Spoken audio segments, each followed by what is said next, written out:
Hasta siempre. Gracias, muchas gracias. Siempre se lo diré. Sabrán ustedes que estoy dándole las gracias siempre. Aunque me muera, se las estoy dando siempre. Hasta siempre.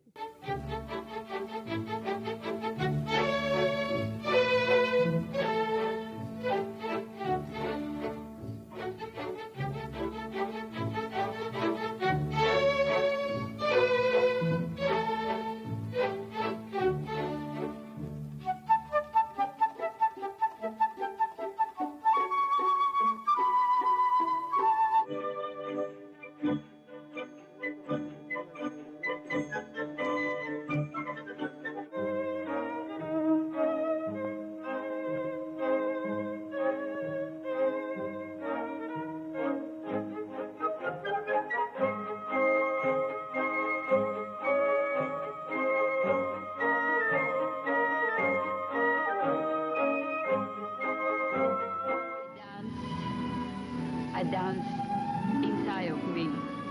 I dance with my eyes closed. And I keep working. I keep working for something that it was born inside of me.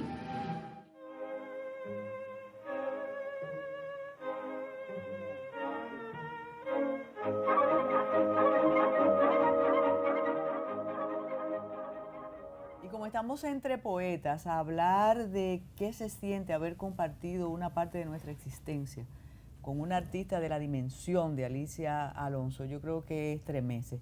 Sobre todo porque esa leyenda de la danza cubana, de la danza latinoamericana, de la danza universal, bailaba sin visión. Y eso es algo sencillamente estremecedor. Se despide a los 98 años. Granma dice 99, quizás cumple en diciembre. Por eso es. Pero la verdad que, reitero, y como estamos entre poetas, compartir el ciclo vital con alguien tan extraordinario, que además pudo convivir con la revolución, con los grandes cambios.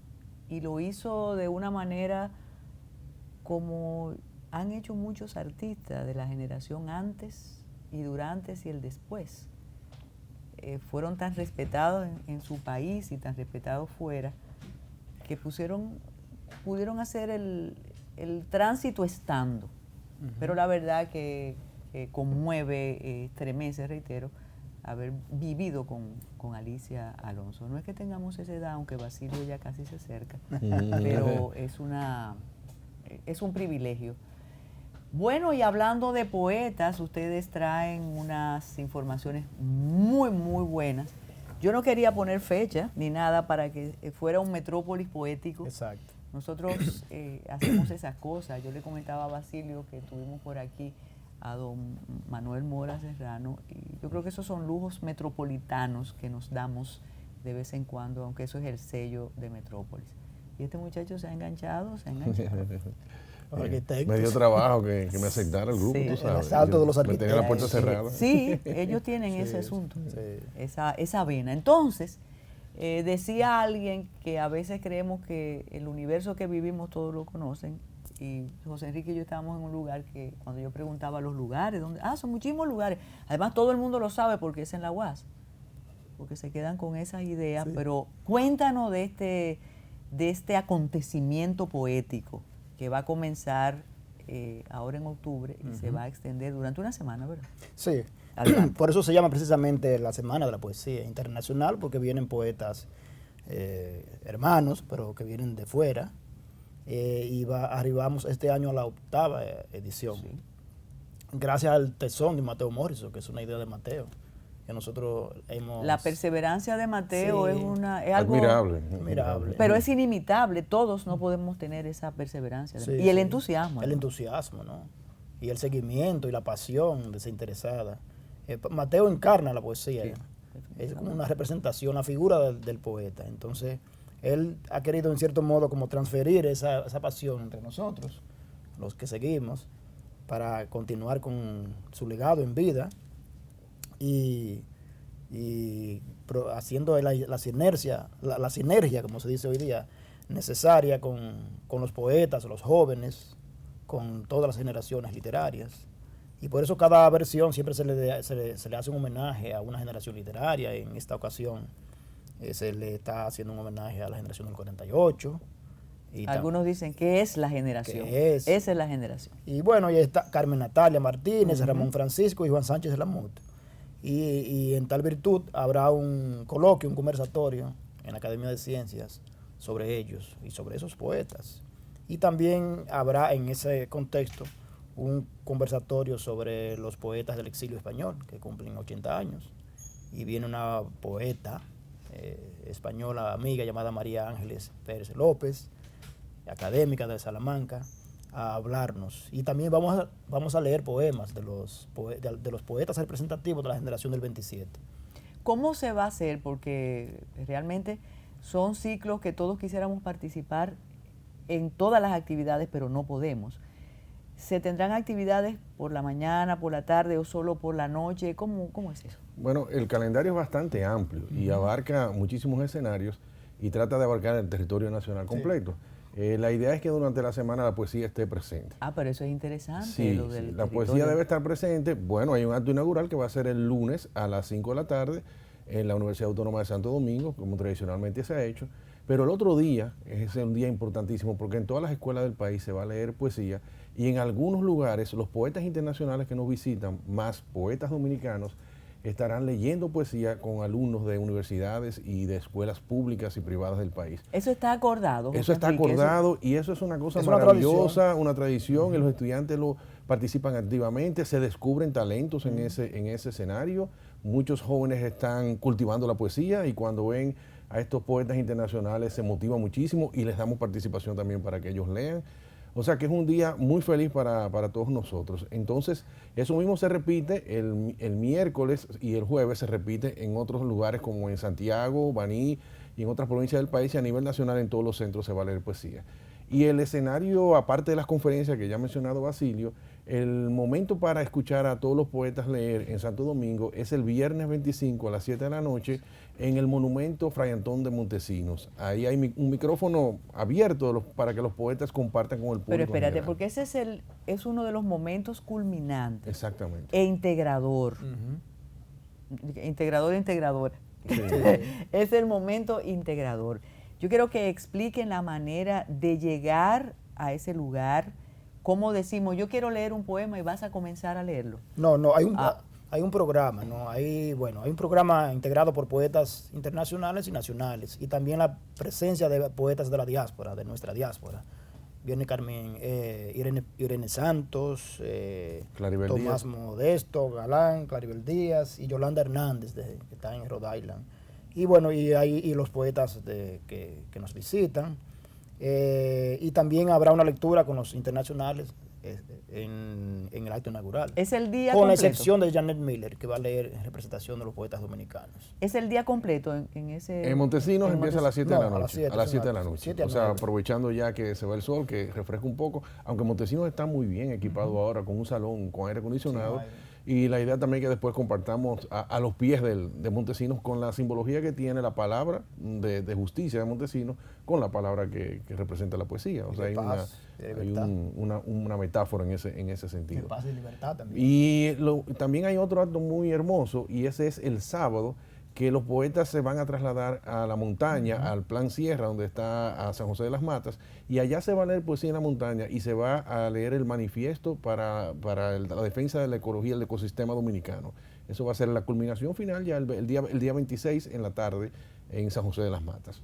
O sea que hay de todo, es una semana para que surja la palabra positiva y la palabra creativa en el país. Hay 2 visitas guiadas, una en el Plan Sierra, y también otra que va a encabezar José Enrique del Monte.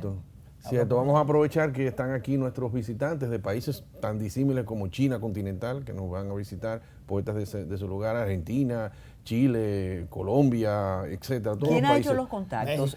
Mateo. Ahí sí, en el comité organizador que está formado por Soledad Álvarez, José Mármol, Ángel Hernández, Mateo Morrison. Bueno, que José presenta un libro. Plinio no sé Chaín, si exactamente. Plinio Chaín, Basilio, Denise Español y quien les habla, José Enrique del Monte. Normalmente se debate cuáles son los candidatos a invitar en ese año y viene una depuración, hay acuerdos y finalmente se decide los que vienen este año. Como se hace todos los años, normalmente hay un límite y los que no pueden venir este año ya están en queue para el próximo año. Es el 8º año, ¿verdad? Sí. Y yo recuerdo cuando comenzó, ahora que vemos el afiche, El afiche. y ahí José Enrique y yo compartimos optimismo con algunos aspectos de nuestra vida. Yo recuerdo hace 8 años como decía, no, eso se va a quedar ahí, igual que la poesía entre flores, el Festival de las Flores. De las flores, sí. Eso se va a quedar ahí, sin embargo, gracias a la perseverancia, no solo de Mateo, pero que Mateo motiva, Sí. ya es una 8ª entrega, eso es muy importante. Y es anual. Sí, Sí. sí, sí. Es anual y consigue respaldo, o sea, el público va entusiastamente y hay apoyo inclusive económico, no es que nos sobra dinero porque no es ese el sentido, pero hay apoyo para cubrir los gastos del evento. Es un festival de poesía no oficial, o sea, que no tiene el auspicio del Ministerio de Cultura, por ejemplo, ni de otras instituciones, pero sí de instituciones culturales, federaciones, bancos y también embajadas, eso es importante. Ah, claro. Por ejemplo, la Embajada de Francia siempre auspicia a un poeta, este año viene un poeta francés llamado Francis Combé. Y de la región, de Puerto Rico, Cuba, Haití. Y Francia siempre manda de las islas, de Guadalupe, Martinica. De Haití siempre traemos, de Italia han venido, de España, la Embajada de España siempre auspicia 1 o 2 poetas, este año vienen 2. México, Perú. México. ¿Tienen a ustedes algún sitio, un Facebook, algo así, un claro. número para que alguna persona que se quiera integrar y no se ha integrado o quiera asistir a esas lecturas pueda asistir? Bueno, las lecturas son totalmente gratuitas, o sea, la eso es idea es que importante. vayan, pero hay dos ahora con O sea, las no hay que redes, inscribirse. No hay que inscribirse Ok. en nada. Ahí está, para que sigan la Semana Internacional de la Poesía, está Semana Internacional de la Poesía, tanto en Instagram como en Facebook. Y ahí está el programa y ahí pueden hacer preguntas, o sea que hay mucha forma de comunicarse. En las provincias, en los municipios, estará en Santiago Y Baní. y Baní. Sí, en otras ocasiones hemos ido a los centros regionales de la UAS y la idea es que la semana se mueva, que cada año conquistemos nuevos espacios, que se vaya a provincias distintas, espacios distintos. En Baní es en el Centro Perelló. Y en Santiago es en el Isfodoso, en el Centro Evaristo Mejía. Félix Evaristo Mejía. Y a propósito, el Centro Perelló es absolutamente adecuado y confortable. Excelente lugar. De modo que vamos a contar poemas durante una semana. Eso es vamos a disfrutar de la poesía de buena calidad. Definitivamente. Sí, claro. ¿Cuándo te toca leer a ti, Basilio? Me toca leer en Montesino, en Sajoma, vamos a leer todos y ya. Y mi trabajo es coordinar, colaborar. ¿Y usted, arquitecto? A mí me toca en APEC el martes en la mañana, a las 10 de la mañana, con un grupo de poetas, y el viernes también en Montesino voy a estar ahí. Yo creo que ese cierre en Montesino será Yo creo que histórico, sí, va a ser realmente. muy bonito, de verdad. Sobre todo porque en Montesino está muy hermoso y es alegórico, como dice. Hay un dato que no hemos dicho, remozado y es que también. el Ayuntamiento del Distrito Nacional va a tener un acto en la Plaza Colón para declarar visitantes distinguidos a los 15 poetas internacionales que vienen. El alcalde ha preparado todo un acto y todo. Eso es muy importante para ellos. Un símbolo de acogida Claro que que queda, que trasciende también. Bueno, pues vamos a asistir a disfrutar de la poesía. Y ahora cuando regresemos vamos a hablar de genealogía y de una actividad que tienen esos genealogistas, que la anunciaron hace mucho tiempo aquí, pero ya se acerca. Hacemos una pausa y regresamos. Bien.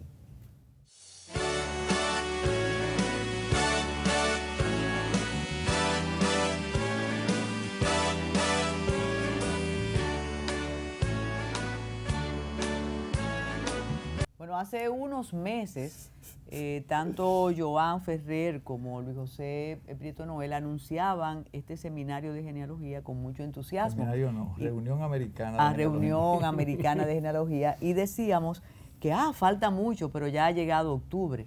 Pero antes de hablar de los detalles de esta semana. Es la 21ª Reunión Americana de Genealogía y Exacto. 11º Congreso Iberoamericano de Genealogía y Heráldica. Ah, pero hay un congreso. Yo dije seminario, pero hay un congreso. Lo que pasa es que anteriormente los argentinos lo comenzaron como una reunión y era como una reunión como de los argentinos, los chilenos, los uruguayos, y se salió de su contexto, salió a Panamá, de Panamá se extendió a Santiago de Compostela y ahora mismo se ha regado en el mundo entero y nosotros nos hemos cogido todo el mundo, que eso no es de ellos, sino que es de todos. Y tenemos un invitado muy especial que es Miguel Don Gil Sánchez, que ya se va a hacer dominicano de corazón. Usted va a participar en estas actividades. ¿Cuál va a ser su participación? Bien, yo he sido invitado para participar en representación del Instituto Superior de Formación Docente Salomé Ureña, la Pedagógica Dominicana, y allí voy a presentar dos ponencias. Una sobre una corporación de origen nobiliario española, la Casa Troncal de los 12 linajes de Soria, y luego hablaré en otra ponencia, otro día, dentro del Congreso, sobre un linaje o una dinastía de origen africano, en América. Esas son mis dos ponencias en el contexto del Congreso. ¿Qué tenemos que ver nosotros con el linaje de Soria? Bueno, en realidad la casa Troncal de los 12 linajes de Soria pues reúne a los linajes de las familias fundadoras en la época de la repoblación en la zona de Soria. Y existe como una corporación de índole familiar que llega hasta la actualidad con funcionamiento, con un parón del siglo XIX al XX. Entonces, vinculación directa, hombre, si hay alguien que descienda de un linaje de esos, que esté residiendo en Dominicana, lógicamente pertenece a la Casa Troncal. Siempre hemos dicho, cuando nos toca hablar con estos apasionados, que la genealogía es como una especie de... es una ficción que se convierte en religión. Ustedes son unos fanáticos de eso. Apasionados. Cuando hacen esa reunión, yo me imagino que debe ser algo, es un poco una locura porque todos quieren hablar de sus hallazgos. ¿Cómo se va a organizar este encuentro? ¿Hay una agenda? ¿Hay un no me cuentes tú de tu linaje africano ni tú de tu linaje francés? ¿Cómo se va a organizar eso? Lo primero es que las reuniones vienen, esta es la 21, o sea, últimamente cada 2 años nosotros nos reunimos en un país diferente. Y hemos hecho ya una tradición que nos juntamos desde lunes a viernes en cualquier país donde sea la sede, y ese país como anfitrión hace una serie de actividades que son culturales, o sea, en base a ponencia, otra en base a compartir sociablemente con... Una semana entera. Nosotros, a mí me dicen a veces que si yo no me canso cuando hay una disertación de 45 minutos, yo le digo, yo no me canso ni en una, ni me canso en un congreso que se oye en 25 o 30 en una semana. Pero nosotros lo combinamos con socialización, con comidas, con cenas, con parte de turismo. Al hacerse ahora mismo en la zona colonial, tenemos el marco colonial de la ciudad primada de América, tenemos una visita... ¿Se hace todos los años? Cada 2 años se hace en un país diferente. En el anterior fue en el 2017, se hizo en Bogotá, Colombia, y en Bogotá entonces se pregunta quién quiere la próxima sede, y entre Canadá y nosotros ganamos por un voto en la República Dominicana. Esta reunión que se está haciendo es la segunda que se hace en la República Dominicana. Nosotros somos los segundos países que por primera vez se hace una segunda reunión después de 10 años. La primera se hizo en Sucre, en la ciudad de Sucre, en Bolivia, y nosotros hicimos en el 2009, lo hicimos en un hotel en Juan Dolio, y fue un éxito apoteósico porque lo que hacíamos es que teníamos la sede en el hotel, todo incluido, donde dormíamos, donde teníamos la playa enfrente, donde cenábamos y desayunábamos todos juntos, y yo hice 3 viajes, uno a Santo Domingo para que conocieran la ciudad. Los hice visitante distinguido ahí en el ayuntamiento de la ciudad colonial. El Impostón me dedicó un sello postal de la 15ª Reunión Americana de Genealogía y le hice un almuerzo en el Diconario Osvaldo. ¿Cuáles son las conclusiones de estas reuniones? Conclusiones que tienen que ver con el trabajo de ustedes alrededor del planeta, conclusiones que tienen que ver con los hallazgos que se presentan. ¿Qué tipo de conclusiones? Tratamos de que la genealogía sea una genealogía pura. O sea, hay mucha gente que inventa su genealogía. Tú puedes hacerte una genealogía que tú dices que tú desciendes del rey de Francia y si tú lo dices, tú puedes decirte que tú te lo crees. Y han habido mucha gente en diferentes sitios, inclusive dictadores. Trujillo se hizo una genealogía que él decía que él era oriundo de España y que no tenía ninguna parte haitiana, y sin embargo lo tenía. Hay muchísimas personas en Europa que por tener un título nobiliario hacen falsificaciones. Es más, ahora mismo salió un artículo el otro día de que con la ley 1215 de España, que le estaban pidiéndole perdón a los judíos sefarditas, mucha gente está falsificando actas de nacimiento para poder aplicar. Y tiene los genealogistas una especie de investigación, de fiscalización de esos datos. Claro, los documentos existen. Entonces, si una persona, ya ha pasado en España varias veces, que tú escribes un acta de nacimiento y que tú dices que está en el libro tal, la página tal, el folio tal, resulta que cuando tú vas al sitio ese, resulta que ese libro no existe. Entonces, tú puedes decir que existe porque tú crees que existe y tú haces una falsificación, pero cuando tú vas a la realidad y tú buscas la prueba, no existe. ¿Cómo se puede participar, Miguel? Tú sabes, ¿tú eres de los organizadores o solo participante? Yo participo. Para inscribirse, nosotros teníamos una página en el internet que se llamaba 21ª Reunión Iberoamericana de Genealogía, y ahí estaban todas las instrucciones, y eso lo hacemos cada vez que hay un congreso. En ese congreso está la ficha en la que tú te inscribes, tenemos una transferencia que la persona puede inscribirse desde su país, le decimos dónde están los hoteles, dónde van a ser los restaurantes, en qué sitio nos vamos a reunir. Tenemos ahora el lunes y el miércoles, tenemos en el Centro Cultural de Comunicaciones, que ahora no se llama así, ahora se llama República Digital. Entonces, lunes y miércoles va a ser en eso. El martes y el jueves lo vamos a hacer en el Museo de Cera Juan Pablo Duarte, y el viernes lo vamos a hacer en el Museo Casa de la Moneda. Y en esos tres sitios nos vamos a pasar la semana entera. Tenemos visita a la catedral, tenemos visita a todos los museos de la zona colonial, tenemos visitas a la fortaleza, a todo lo que sea, al Alcázar, Casas Reales, Museo del Ámbar, Museo del Cacao, todo lo que tenga que ver con ambientación, para que la gente se sienta que está llegando. Y nosotros mencionábamos a Joan Ferrer, pero él llegó, pero no llegó. Mire, doctor, cuando Dígame. se habla en esta región de África, usted comprenderá que hay un interés. Ajá. Esa investigación que tiene que ver con África, ¿qué busca? ¿Nos relaciona de alguna manera a nosotros? Relaciona a África con América, concretamente con Bolivia. Hay una dinastía, un linaje real, que es la Casa Real afroboliviana, que es un esclavo que lógicamente apresan para llevar a trabajar a América, y es de un linaje real. Entonces, desde que está en tierras bolivianas, pues sus congéneres lo reconocen como tal, como un príncipe, como un rey.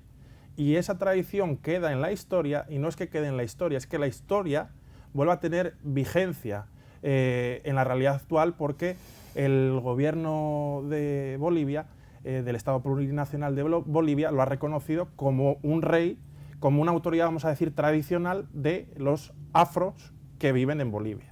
Entonces tiene importancia la historia, vemos cómo tiene vigencia en la actualidad. Y una cosa que quisiera destacar de la genealogía, que para mí es lo más importante, es que une a los pueblos. Cuando uno escarba en su genealogía y ve que tiene un tatarabuelo que es de Europa, otro de África, otro de Asia, otro de lo que sea, uno no puede hacer barreras. El racismo, yo creo que con la genealogía se acaba, porque uno se da cuenta de que es una mezcla en una costelera de un montón de ingredientes, y yo creo que acerca a los pueblos. Y le confieso que quizás donde menos podríamos pensar que hay una influencia africana es en un país como Bolivia, realmente. Sí, sí. Uno dice, ¿y cómo? ¿Y cómo llegaron ahí? Porque creo que en Perú hay mucha influencia afro, pero en Bolivia pensaba que no. Sin embargo, no es de las etnias que tiene más representación, no. Es pequeña, pero hay. ¿Y de dónde vienen? Pues lógicamente de la época del dominio español, cuando estaba permitida la esclavitud y se traían contingentes de esclavos para trabajar. Entonces, en Bolivia no digamos que sea una de las etnias más importantes, hay otras etnias nativas más importantes, pero sí que hay un porcentaje de africanos, o sea, descendientes de africanos. ¿Cuáles expositores vienen y de cuáles países? Okay. Tenemos exposición, como el congreso es iberoamericano, tenemos de España, de la Real Academia Matritense de Heráldica y Genealogía, tenemos de Argentina, tenemos de Perú, tenemos del Ecuador, tenemos Pero con ponencias, los títulos de las ponencias, ¿no? Bueno, no yo realmente eso lo traía Joan, y eso yo realmente, yo no vine preparado porque el que iba a y hablar hay era un él. tema, la semana Se tiene... llama Rutas a través de las Américas. Eso fue el título que se le puso a eso. Entonces tenemos de todas partes, tenemos de Colombia vienen 15 personas, tenemos de Costa Rica viene el presidente de la Confederación Iberoamericana del Área de Energía, que es el señor Yves Goulet de Menorval, viene de la UNAM de México, viene Javier Sánchez, y vienen de los mormones, viene el señor George Riscam.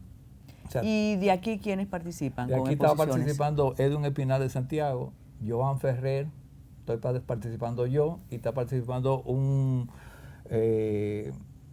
joven apellido Bisonó, que vive en Puerto Rico. Nosotros decíamos Pacholito, y él viene de Puerto Rico con una ponencia interesantísima que nos va a dar a nosotros, que yo ahora mismo no tengo los nombres porque no venía con esa intención. Yo me imagino que, o creo, intuyo que Joan y Edwin Espinal deben ser los genealogistas más jóvenes del país.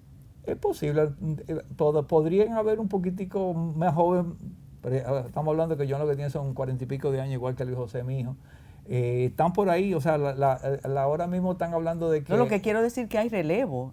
Claro. Uno piensa que eso se va a quedar en tu generación. Una de las generación. cosas que yo traté cuando yo pasé en la academia, que cuando yo hice mi primera gestión, yo la hice por 10 años tratando de que viniera y alguien me relevara. Yo no soy como muchas a veces que se quedan para siempre siendo presidente de una institución. Yo le dije, yo voy a estar 10 años tratando de prender mi matica. Y cuando yo comencé a ver quién pues me podía suceder, yo encontré que el que reunía las condiciones para mí era Joan.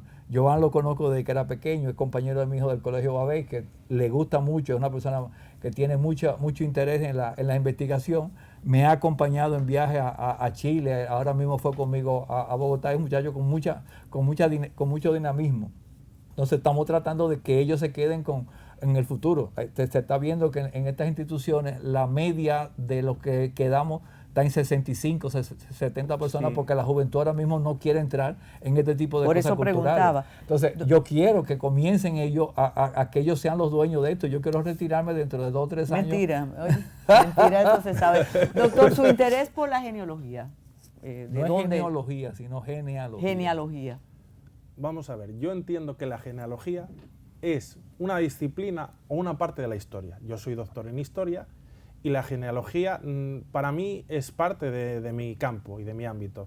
Entonces, gracias a la genealogía, por ejemplo, se puede de alguna forma particularizar la historia. ¿Qué es esto? Uno sabe los grandes hechos, las grandes batallas, las grandes gestas de la humanidad, pero cuando uno escarba en su pasado genealógico, en sus antepasados, puede ver dónde estaba su antepasado, pues en la guerra de independencia española contra los franceses, o bueno, más cercanamente en la Primera Guerra Mundial, y puede ver cómo sus genes, su familia, ha estado presente en todas esas épocas y en esa historia de la humanidad.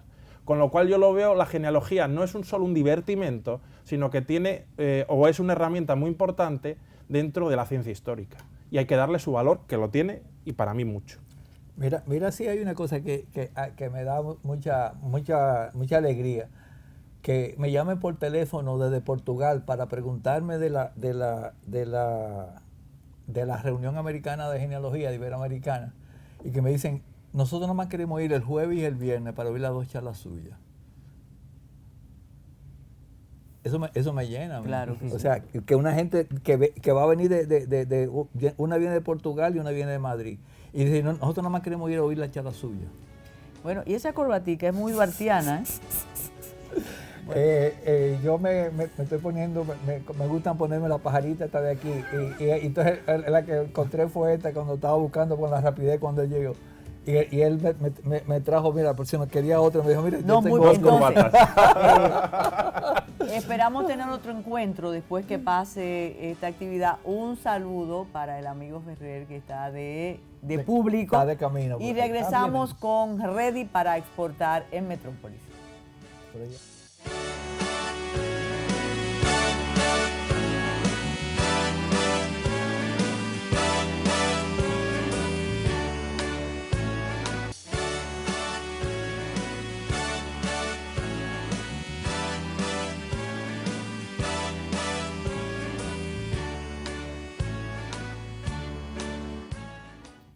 Buenas amigos de Ready para Exportar.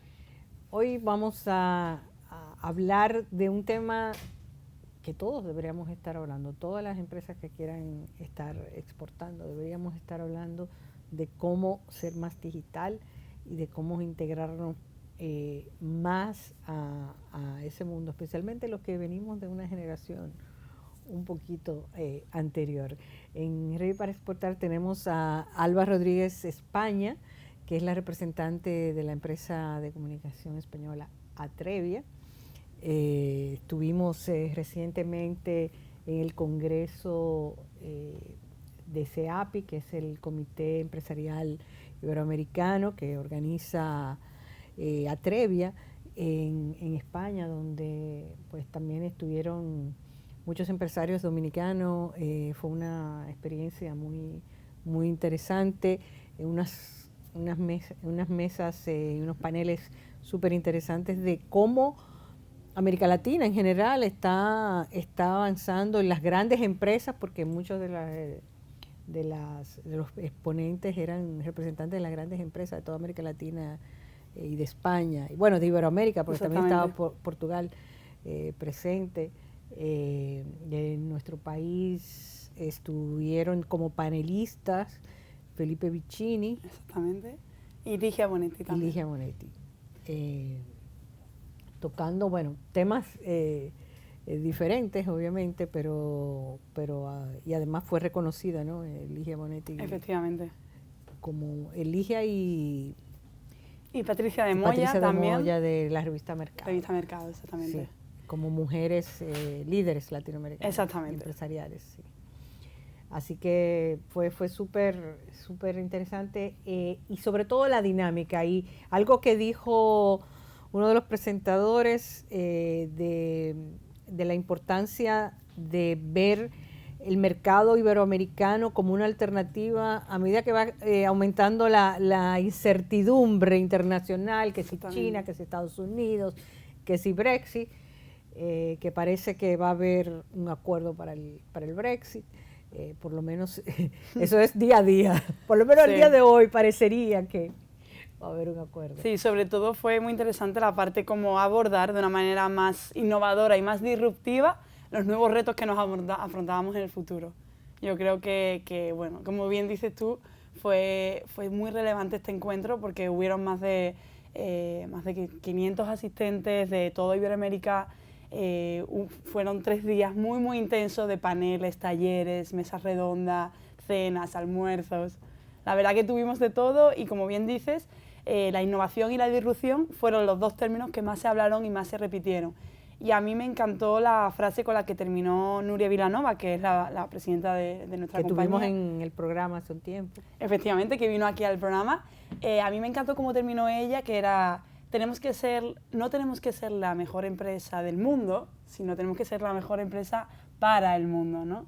Y sí es verdad que tiene muchísima razón. Y creo que todos nos hemos llevado aprendizaje de ese congreso y todos nos hemos llevado buenos amigos, buenos conocidos, negocios y aprendizajes.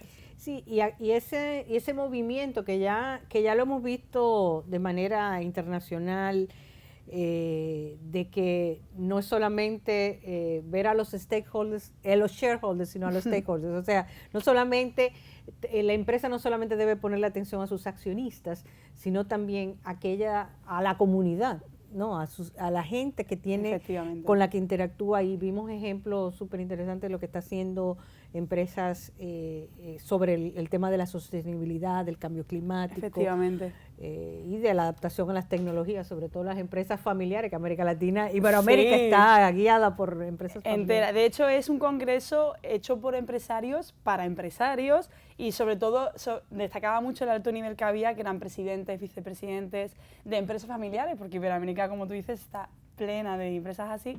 Y desde luego que me gustó mucho cómo se afrontaban, por ejemplo, la jornada primera del lunes, que era Next Generation, que eran como las empresas jóvenes de esas empresas familiares. Por ejemplo, me gustó mucho la aportación de Cabify, por ejemplo, del CEO Juan de Antonio, cómo él ve el futuro de las ciudades, o incluso, por ejemplo, de Aristocracy, el director creativo. Eran caras nuevas, caras jóvenes, que revolucionaban el futuro de cómo entendemos ahora los negocios. Bueno, y hablando de eso, pues Alba es una experta dentro de Atrevia en el área de digital, de la comunicación digital, y pues cuando la conocimos dijimos, no, tenemos que tenerte en el programa, porque obviamente ese es un tema que nos ocupa y nos preocupa mucho, porque las empresas todavía, y en especial las empresas en República Dominicana y en el Caribe, tenemos un pensamiento muy localista en cuanto al mismo uso de las redes, aunque estamos en un medio que sabemos que es un medio que una vez lo ponemos online, estamos expuestos al mundo entero. Claro. Sin embargo, vemos el manejo de los contenidos muy localmente porque estamos pensando más localmente y tenemos ese reto de pensar internacionalmente, y obviamente la experiencia de Atrevia que trabaja en toda América Latina y bueno, en toda Iberoamérica, pues es algo interesante. ¿Cuáles tú crees que son esos principales retos de la empresa ante las necesidades de conectar digitalmente? Yo primero, Tayana, creo que es muy importante entender a la generación Z, ¿no? Que es la generación que viene ahora después de los millennials, ¿no? Y la generación Z, ¿quiénes son? Ellos son los que están nacidos entre 1995 y 2000, que es una generación que salen de las aulas para incorporarse ya al mercado laboral, que empiezan a crecer y empiezan a imponerse en la sociedad de una manera abismal. Ellos son nativos digitales, por lo tanto hay que empezar ya a hablarle en su idioma, porque ellos nacieron con el móvil debajo del brazo. Además también ellos quieren la instantaneidad, quieren sobre todo la inmediatez. Son unas personas que son muy digitales y obviamente tenemos que empezar a hablarles a ellos. No olvidamos, o sea, esta parte, pero no olvidamos también los millennials y todo el resto de generación. Entonces, para entender eso también, las marcas deben de empezar a comunicarse con ellos, porque empiezan a ser sus nuevos públicos y con ellos hay que conectar. Luego, además, también yo creo que es interesante, que también me comentabas que habías estado anteriormente en un congreso también allá, la parte de los influencers. ¿Qué pasa? Las marcas a día de hoy cada vez están contando más con este tipo de técnicas, por así decirlo. Y a mí, particularmente, me gusta mucho conectar con los microinfluencers. ¿Estos quiénes son? Los microinfluencers son aquellas personas, usuarios de redes que pueden estar en Instagram, pueden estar en YouTube o en otras redes, que tienen pocos seguidores, pero que tienen una masa de mucha calidad y con mucha potencia. Ellos conectan mucho con su audiencia y, sobre todo, en el sector de la belleza, de moda, de tecnología, ahora están cogiendo mucho auge, por ejemplo, técnicas como acercarte con perfiles de este calibre, ¿no? Que influencian mucho y que creo que tienen muy buen porcentaje. Luego, además, también creo que es muy relevante destacar el marketing de contenidos. Creo que es una tendencia que se ha visto en este 2019 y que incluso va a llegar a 2020 con mucha más fuerza el año que viene. Y el marketing de contenidos, señores, yo creo que hay que tenerlo súper en cuenta. Y obviamente, como tú bien dices, para una marca no solo en Dominicana, sino para exportar para toda la región Caribe e internacional, tiene que tener una estrategia muy sólida detrás. O sea, tiene que tener una estrategia porque en esos contenidos tiene que haber mucho valor y tú tienes que generar mucho interés a tu audiencia y tiene que ser de calidad.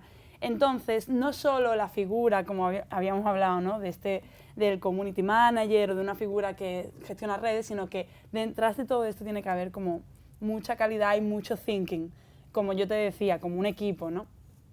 Luego, además, también vemos que la tecnología arrasa todo y que a nivel de redes sociales también. A día de hoy no se entiende una estrategia de redes sociales sin Big Data, sin Social Listening, que es la escucha social de todas las tendencias que hay en redes, esa nube de tags y esas keywords para que en tu plan de marketing digital estén dentro incluidas. Además también de la inteligencia artificial y el Social Listening también. A día de hoy el Social Shopping también está arrasando en redes, porque vemos que estos nuevos marketplaces, que por ejemplo Facebook ha habilitado un marketplace y por ejemplo Instagram también puedes comprar a través de esta plataforma, puede ser una nueva vía para que las marcas también conecten con su audiencia y que empiecen a interactuar con esto de una manera diferente. Luego también yo creo que es muy relevante la parte de quizás también como, aparte de los influencers, del marketing de contenido, de la interacción con las nuevas dispositivos. Quizás también creo que sería relevante analizar las métricas y, por ejemplo, nosotros con nuestras marcas siempre llevamos un reporting muy exhaustivo y no es solo publicar y que se quede ahí, sino que también ese retorno de todas esas acciones que tú estás invirtiendo, que tenga una medición y que tú sepas bien medirlas, ¿no? Porque que no solo se queden en likes.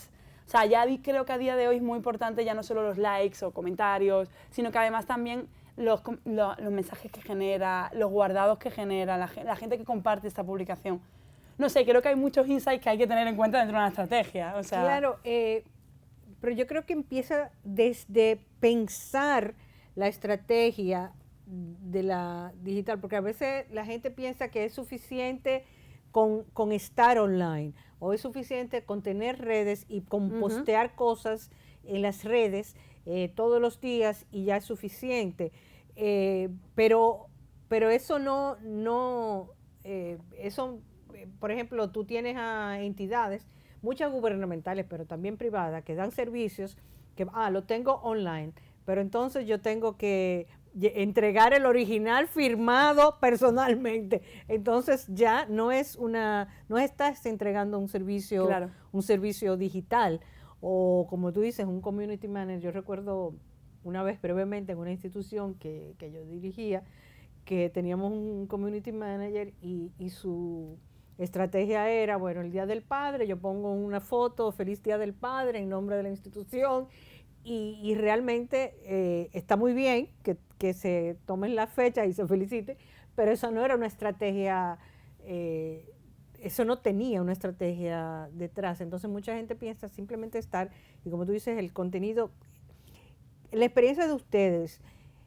Nosotros tenemos, si yo fuera director de una empresa, yo necesito a una empresa o interno, a un especialista, que ya sea un especialista online, o tomo a mi director de comunicación o mi directora de comunicación y le entreno para que piense online. ¿Cuál es la opción? Sí, efectivamente, lo digital, la transformación digital ha llegado a todos los lados, ya ha llegado a todos nosotros, a la empresa sobre todo, y creo que es muy relevante que el gen digital esté transversalmente en toda la compañía. Es decir, ya tenemos que empezar a pensar en integrado con lo offline, con lo online, ¿no? Como tú bien dices, la pregunta que me haces es muy interesante, porque tengo que poner a mi director de marketing a hacer también estrategias digitales. Bueno, hay dos opciones, que es o tenerlo in-house o tenerlo también contratado, como por ejemplo nosotros podemos prestar esos servicios con Atrevia, ¿no? Con muchas marcas lo hacemos así, pero sí es verdad que tiene que estar. Eso es indudablemente, tiene que estar. O creamos un equipo o nos ayudan otros, pero sí es verdad que, como te decía, tiene que estar, y un equipo, no solo una persona. Y no solamente comunicación, sino que también otros departamentos tienen que entender lo que está pasando. Exactamente, porque mira, por ejemplo, la comunicación interna dentro de una empresa también es digital, ¿no? O sea, desde el director máximo de una empresa hasta el último empleado, muchas empresas también nos están pidiendo apps, redes sociales internas, o sea, también es ahí. Bueno, hacemos una pausa y en breve volvemos.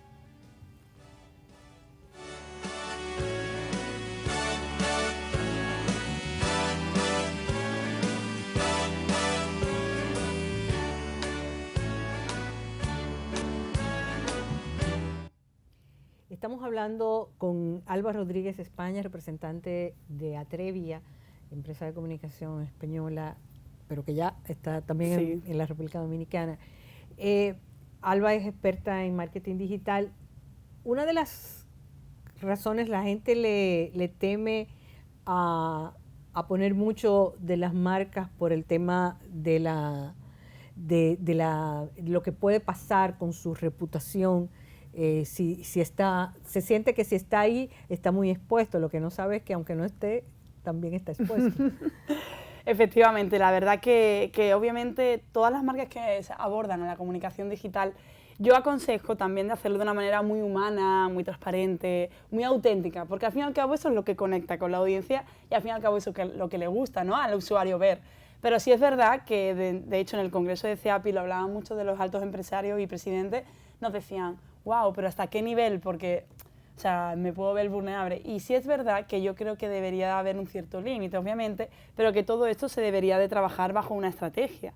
O sea, porque, por ejemplo, a nivel reputacional de una compañía, la reputación no solo se salva en redes o no solo se crea en redes, se crea en un entorno muy 360. No es solo el online, obviamente, ¿no? También es offline, el PR, lo que tú comunicas, lo que tú eres, ¿no? Pero sí, creo que es todo un agregado de valor ser transparente en redes, pero siempre con cuidado, obviamente. Pero aunque la gente no esté online, como quiera, alguien puede hablar mal de ti o tú puedes, o sea, ¿cómo manejar esas pequeñas o grandes crisis que se puedan dar online? Un cliente que se queja, una... Claro, obviamente nosotros hemos llevado muchas crisis en Atrevia, en online y en offline, y sí es verdad que la mayoría, fíjate que explotan normalmente siempre, el origen es en online a veces, ¿no? Entonces, sí, primero yo creo que es importantísimo la fase del community manager de detectar, por eso yo te decía, el social listening, estar en una escucha activa totalmente en redes para ver cualquier alerta que salga y tú prever también muchas veces esa alarma, ¿no? Una vez que explota, imagínate una crisis de una compañía, la importancia de esta figura del community para poder detectar y, obviamente, nivelar qué tipo de crisis es. Porque también me venían diciendo, me han puesto un mal comentario porque, no sé, porque no he hecho bien un servicio y he puesto mal un agua. Oye, mira, quizás eso no es una crisis. O sea, primero hay que detectar y a qué nivel, como si fuera un semáforo, ¿no? O sea, si estamos en rojo es una crisis muy grande o si estamos... Entonces, primero habría que nivelar y luego ver qué proceso de actuación vamos a hacer. Obviamente, si ha crecido en redes, quizás lo mejor es apagarla por ahí. Pero sí es verdad que si salta a otros niveles, pues tendríamos que empezar a aplicar otras técnicas, ¿no?, de comunicación. ¿Y la estrategia siempre es responder o a veces no? A ver, sinceramente, el silencio obviamente también se plantea muchas veces, pero depende del caso, o sea, depende muchísimo de lo que estemos hablando, de lo que estemos tratando, pero sí, por lo general, yo he manejado muchas marcas a nivel internacional de consumo, de gran consumo, de cafeterías, marcas de consumo normal, y normalmente, por ejemplo, siempre intentamos responder o derivarlo, por ejemplo, a mensajes privados. Entonces, lamentamos que haya ocurrido esto, vamos a intentar llevarlo a nuestros mensajes privados y ahí lo solucionamos.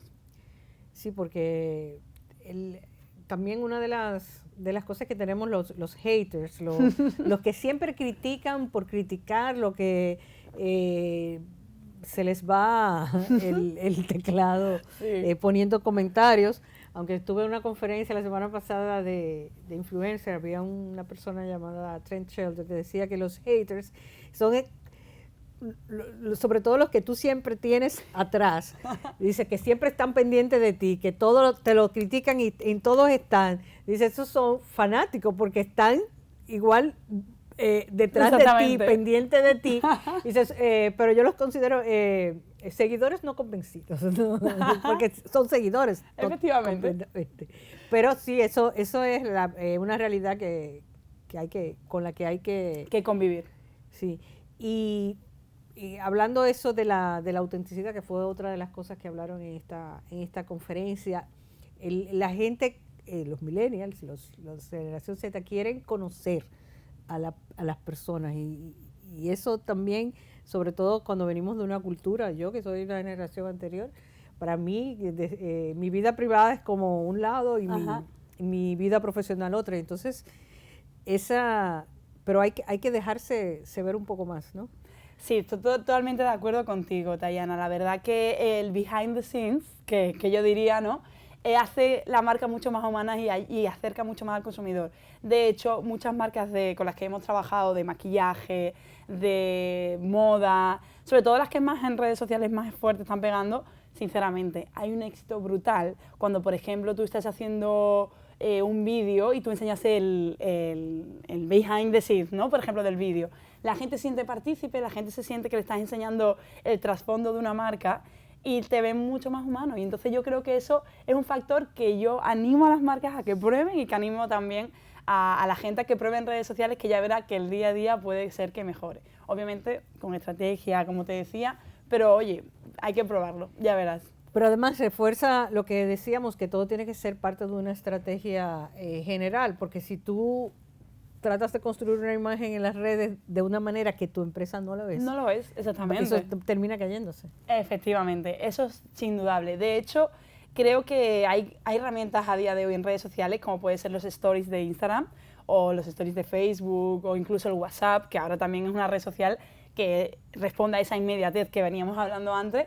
Te hace fácil porque con 24 horas tú subes un contenido espontáneo, sincero, de calidad obviamente, intentemos que siempre sea de calidad, pero es un contenido que se hace viral y que es mucho más fácil de viralizar.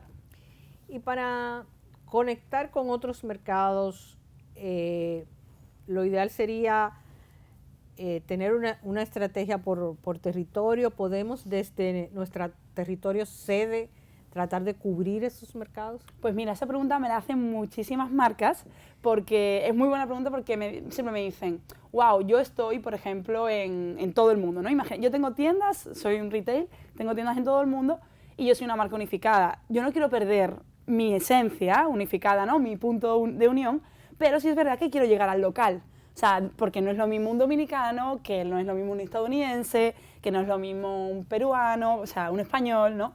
Y entonces yo siempre digo, ¿no?, que lo troncal siempre tiene que estar, y creo que la marca madre, como un paraguas, ¿no?, siempre tiene que estar, y siempre ese foco tiene que perseverar. Pero sí es verdad que la esencia local nunca se debe de perder. Entonces sí es verdad que hay que buscar técnicas que podamos llegar a los mercados locales. Por ejemplo, con los influencers. Por ejemplo, si soy una marca de moda, me invento, ¿cómo podría a lo mejor tener presencia en República Dominicana? Pues quizás hacer una estrategia de influencers, o quizás hacer publicidad online, que ahora también está muy pegando muy fuerte la publicidad online, y las inversiones cada día son más altas en esto. Y segmentando por mercado yo creo que es un éxito para poder conectar, pero siempre teniendo el foco global. Y teniendo como lineamientos. Efectivamente, efectivamente. Bueno, nos quedan muchos temas, porque realmente sí. este es un tema fascinante, porque es el presente, como tú dices, y cada vez más en el 2020, todos los que no estemos pensando totalmente digital, vamos a tener problemas. Sí. Muchísimas gracias, Alba, por tu participación. A todos ustedes, muchas gracias por su presencia en Ready para Exportar y en Metrópolis. Nos vemos la próxima semana.